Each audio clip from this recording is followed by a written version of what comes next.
Keep it going for David, ladies and gentlemen. So we're telling stories of pranks. Whenever a prank occurs in my life, it's never anything that I plan out ahead of time. It's always accidentally a prank opportunity just sort of falls in my lap and it just becomes a prank. I don't even know this qualifies as a prank, but this is a good example of how this just sort of happens in my life. I go out to the bus every Thursday when I had a job, not anymore. And it was a tradition that my wife would always make chicken nuggets for the kids. So I would take a couple chicken nuggets for me, and my buddy who caught the bus with me, he always do that. But I didn't want to carry an entire Tupperware dish with me for just a couple of nuggets, so I would just stuff them into a sandwich baggie. And I knew that he worked at Jack in the Box. We both knew this about each other. And just a prank happened. I showed up at the bus stop. There was 20 people waiting for the bus that particular day. It was really crowded. Everybody was really totally quiet. Just silence falls over the group, and suddenly my buddy looks over at me conspiratorially. Nobody knows we know each other. He just looks over at me and goes, "Yo, dude, what's up? What's up? You got some nuggets? You got some nuggets, son? Break out." And I was like, "Hell yeah, I got some nuggets. Hell yeah!" And everybody's like, "Holy shit, is a deal gonna go down right in front of me?" And I'm like, "You want some of these tasty nuggets?" And I pull them out of my pocket. And of course, it's winter, so the steam starts pouring out of the chicken nuggets. Everybody's totally fucking confused. We're as nefariously as possible, just hunched over, snacking on the nuggets, looking back and forth. And I was like, "You know what would make this totally sweet? If you had some sauce." And he's like, "Oh yeah, shit, I got some sauce." And I was like, "Do you have the ranch?" And he's like, "I don't got any ranch." I was like, "You don't got no ranch? That means you got no sauce." He's like, "Well, I got buttermilk house sauce." And I was like, "Shit, son, that's ranch!" And then everybody at the bus stop realized it was a joke, and it was awesome. See, I don't know if that counts as a prank, but that's just sort of how it happens. It just it manifests itself. Even when I was a little kid, it worked out that way. Remember this one time we were at Camp Geronimo. I was 12 years old. First time I ever successfully pranked somebody hard. I'd always been a goofball, but this was the best ever, right? Or worst ever, depending on your perspective.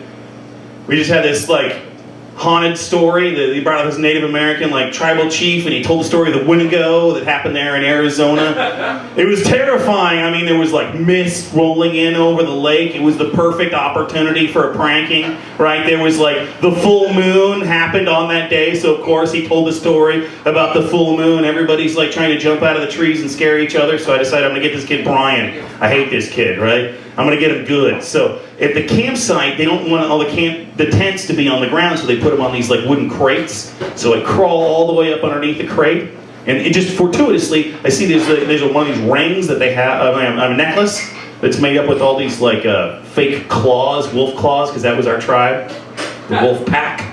Right, so I'm waiting there, and I decided not only going to get Brian, right? Yeah, he's waiting for his friend Justin to come over. So I'm just waiting there the whole time, crouched underneath the tent, just waiting for him, and he's calling out for him. At this point, it's starting to get pathetic, right? He's like, "Justin! Justin!" I start feeling a little bad at this point. He's like, "Justin, where are you?" Right, and I'm still waiting for Justin to show up. Justin had caught wind from other people, so he's not coming over, right? There's nobody coming. So for 10 minutes, we're in stalemate. I'm just sitting there underneath the tent, and he's just like, "Justin!" So I started to try to peek out all over the corner, and I think he sees me, right? So I duck up underneath her, and he's just terrified at this point, right? And during the story, there was always the thing, right before the Wendigo attacks, there's the cackle of the demons. You can hear them everywhere. Well, I don't know if you know this, but an entire gang of 12-year-olds, if I were to see a mischievous prank, they sound exactly like the cackling of demons. I was getting chills on my spine, and all of a sudden he braves the moment. Just at that exact moment, he's going to look over and find out just when I decide I'm finally going to jump up and grab him. I reach up and I grab the edge to pull myself out just when he bends over to see. I grab his shirt so he can't get away. And at this point in my head, I'm like, come to the dawning realization, you're going to kill this kid.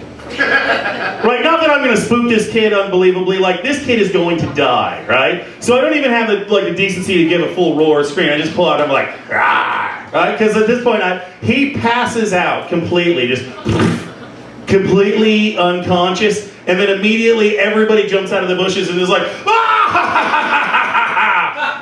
And at that point, I thought I had killed somebody. So that's when I found out you can play a prank on yourself with a prank. So that was the one that actually took years off my life there. So yeah, I decided that I decided to stay off of pranks. I'm not gonna take that route, till years. It just happens.